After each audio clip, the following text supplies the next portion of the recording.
What's up, gang? So we just got back from Dale Hollow Lake. We fished the Toyota Series there.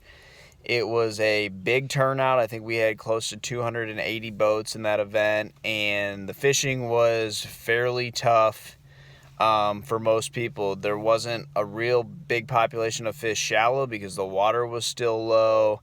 Water was still fairly cold. I think the warmest I saw was 55, but a cold front pushed through the day of, and 51 I think was probably the general temperature on the river. Backs of pockets, there was a warm wind the day before the tournament that pushed some warmer water into the north bank pockets, but for the most part it was just not warm enough to really get those fish active. And then you have low water, and fish don't need to spawn in April.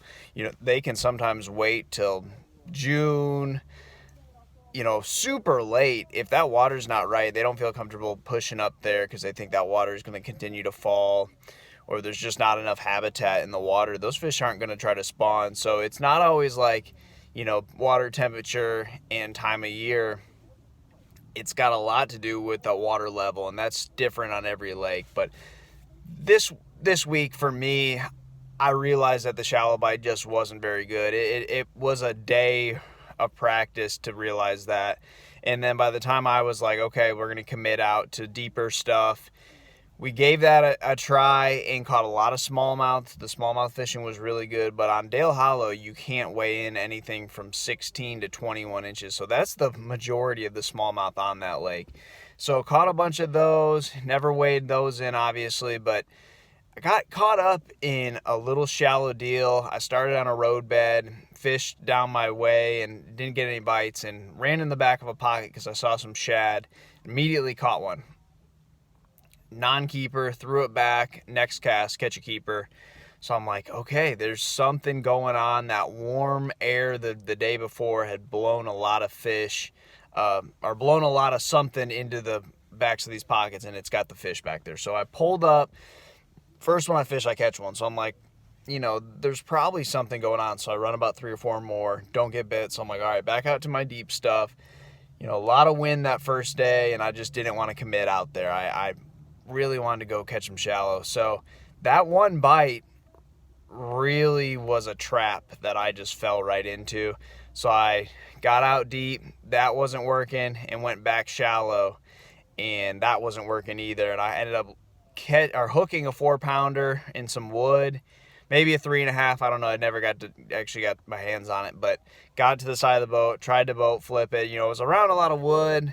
I just wanted to get that fish out of the water as quickly as I could, and I must have had him skin hooked. He had the bait deep into his mouth, but I just don't think that hook really had him good, because as soon as I tried to boat flip him, he just came off, sat there for, seemed like seconds, and then looked at me and swam away. And the net man, he was right there. Should have had that fish, but didn't. But regardless, it didn't matter because I was so far back.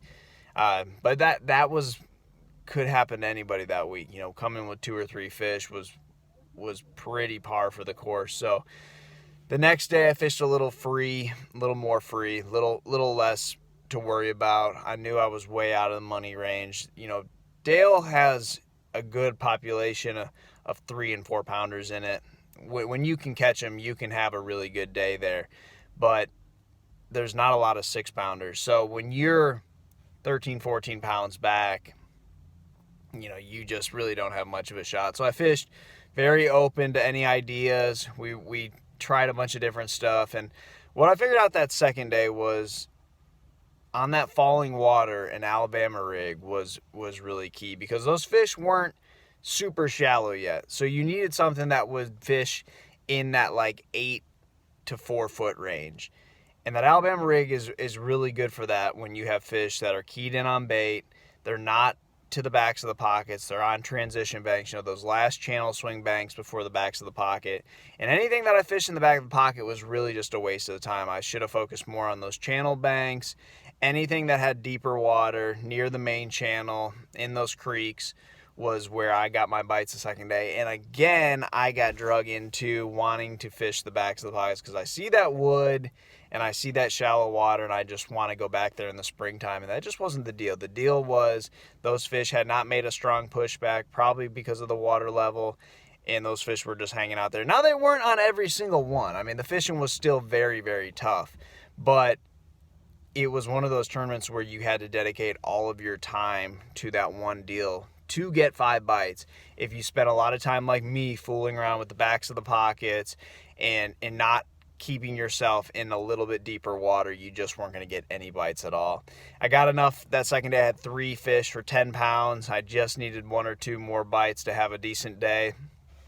And I just didn't put myself in enough quality fishing places that second day. So thank you guys for watching. That's it for me on this year. We're focused now on just getting our politics right for the 2023 season. So thank you guys for following along with me. I'm going to continue to make these videos, continue to put in hard work, and help you guys catch more fish. So thanks for watching.